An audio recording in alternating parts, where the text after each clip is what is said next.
Ето втория кладенец на бензиностанция в Мизия.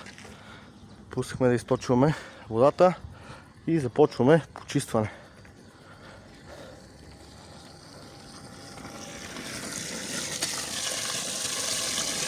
После ще имаме и крайния резултат.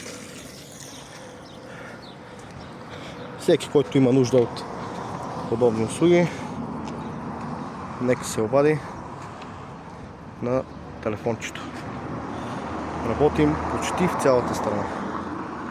Лек ден!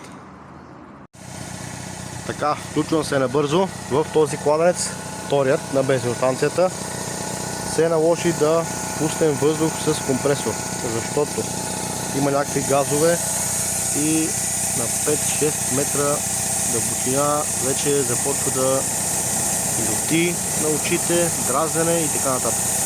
Пуснахме долу кислород и след малко го почистваме.